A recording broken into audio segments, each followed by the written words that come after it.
I know that sometimes we all have to talk about some things that are a little bit scary, particularly me. And I have been accused of being a Debbie Downer. But as I've also said many times, I don't blow smoke up people's bloomers. And I think that we do have to have the hard conversations. I think we do have to, quote, go there, on some things that seem too awful and too scary to really comprehend. Um, we used to call that tinfoil hat conspiracies. I think we are now past that point. We've gone through several years where we were told that we were ridiculous to doubt Merrick Garland. He was just dotting his I's and crossing his T's. We've all seen that. And we got lulled into a false sense of security when, in fact, they were lighting the match and Rome was starting to burn. And we just sat there and let it happen. We should never do that again. I think that we have to be good students of history so that we can connect the dots and see what's going on. One of those things that I think we can all accept, because it is a direct quote, Khrushchev, when he said, "We will destroy the United States from within, we will not fire a shot." And that was 60 years ago, 59, 60 years ago. Believe them. And I think that you have to believe the premise, just start with the premise that Vladimir Putin wants to destroy the United States. We've seen this. We know that he interfered in our 2016 elections. There was a GOP-led bipartisan Senate report that said that. This was not Democrats saying it. It wasn't fake news. It was true. And they were doing this in a way to help Donald Trump. We know this. And we know everything from the Mueller report as well. We know that Trump has capitulated to Putin, thinks of him as a friend.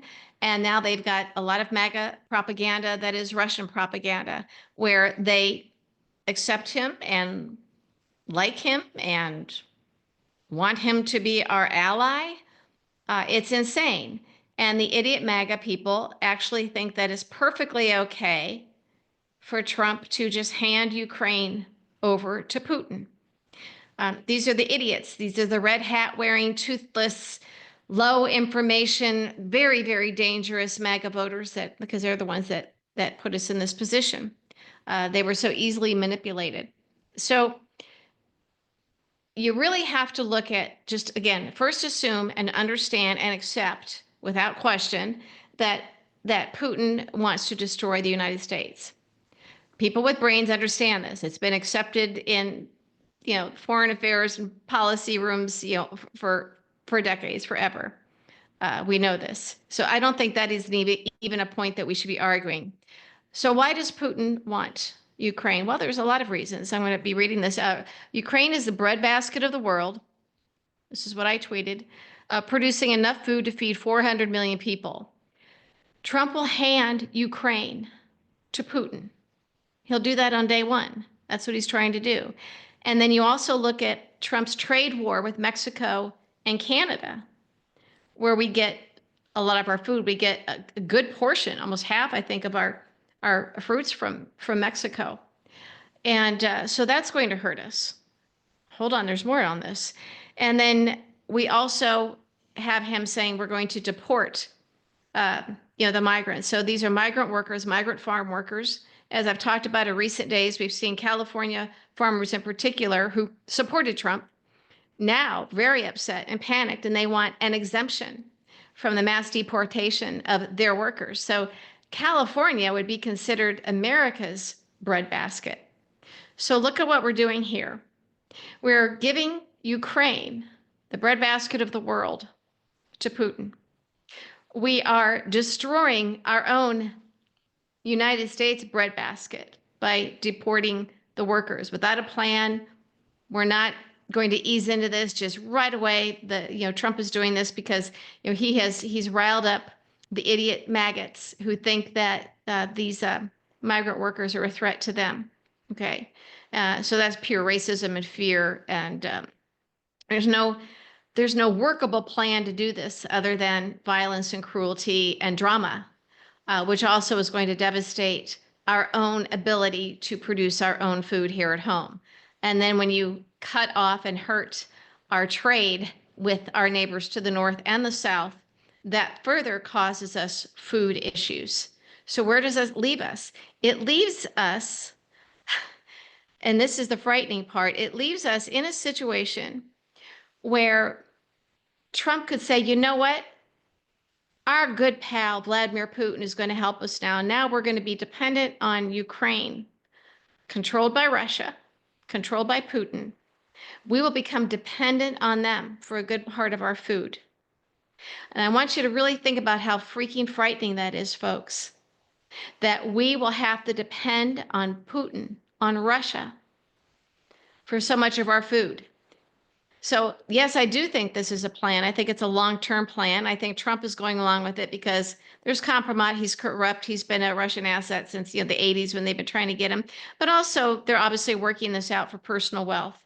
So Trump will get money out of this. You can bet your bottom dollar that Jared Kushner will be behind the scenes trying to make sure that they get money. So people all get paid off, the oligarchs. Trump doesn't care that this puts Vladimir Putin and Russia in charge of our food. So we could find ourselves in real trouble.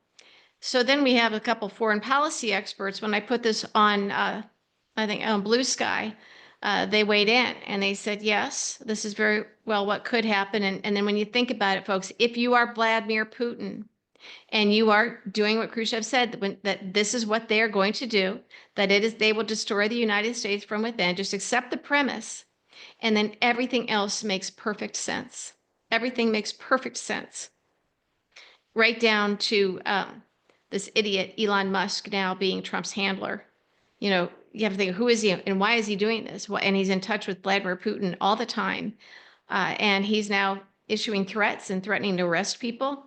The South African-born one-time illegal immigrant here in the United States, he had questionable immigration status at one point, kind of like Melania. I think she was the first handler. So these foreign policy experts were weighing in, and they reminded us of the Holomodor, and I might be pronouncing that wrong. And it was a man-made famine that convulsed the Soviet Republic of Ukraine from 1932 to 1933, peaking in late spring of 1933. And it was part of a broader Soviet famine that also caused mass starvation and the grain-growing regions of Soviet Russia and Kazakhstan. So the Ukrainian famine was made deadlier by a series of political decrees and decisions that were aimed mostly or only at Ukraine.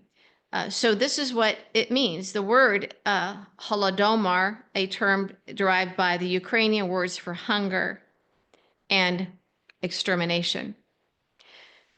Just the fact that you can connect these dots, what I'm saying, and see that this could happen should scare the absolute crap out of us.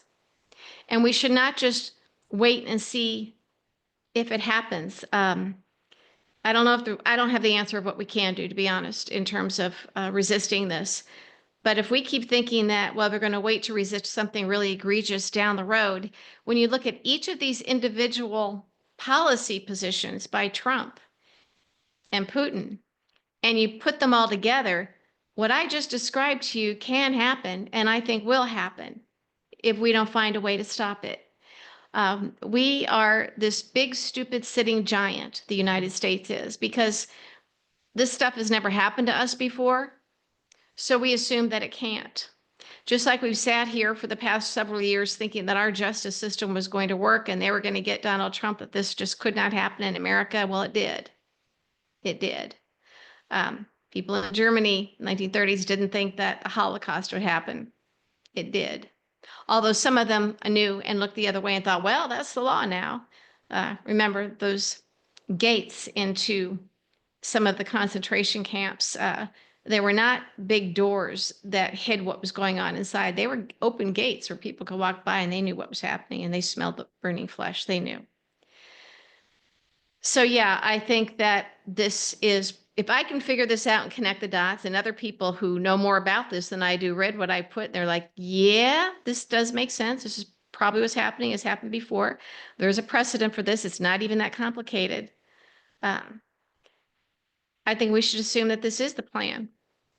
And so it's not just goods from Mexico, such as car parts. By the way, if you're going to buy a car, do it now. If you need to have your car repaired and get some parts done, get it done now, because that stuff's going to get really expensive. When you look at the food that we get from Mexico that we might not be getting, might not be able to afford, and Canada. And people are saying to me, because they're missing my point of this, are we calling them skeets on Blue Sky? But my posts are saying, no, no, we don't import anything from Ukraine. That's just a ridiculous statement. It's like, well, no, I know we don't now. The whole point of my post, of my skeet, is to say, but we will. Once you hand the breadbasket of the world over to Vladimir Putin and you take away our ability to produce our own food or to get the food as we've been getting it from our partners to the north and to the south, Canada and Mexico, and by the way, and again, ruin our ability to produce our own food by just deporting the people who give us our food, who produce our food, who grow and pick our food and get it ready for market. So if you look at it this way, you pull away and look the big picture, these dots do connect. And I'm pretty sure that Vladimir Putin has thought of it. I'm pretty sure that Trump is stupid and didn't care anyway. But I think that when we say we don't know what we're in for and we're also terrified, this is what terrifies me, because we could starve in this country. We could starve. They could cut us off and we could have the man-made starvation and famine that Russia's done before, the Soviet Union's done before. So I'm hoping that we can have these discussions without people claiming that it's tinfoil hat conspiracy theories, because you know what? Every time we've had a hunch that something's really, really bad has been happening or will happen in this era of Trump, we've been right. So America is not safe like we used to be. And we have to stop assuming that everything will be okay just because it's always been okay eventually before. This is not okay. I don't know if this means home gardens. I don't know how long that can last or how many people that can feed. I guess it helps and to hoard some food, but if they want to starve us, if there's a famine that Putin wants to impose on us, he can do it. Under these circumstances, he can do it.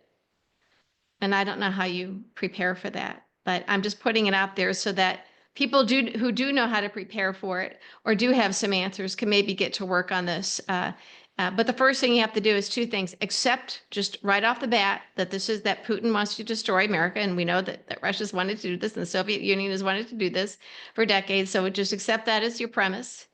And then what are the types of things that Putin would do to accomplish that? And you'll see that what I laid out is one of those ways. So we're going to have to address this. I hope somebody has an answer because I don't. Sorry.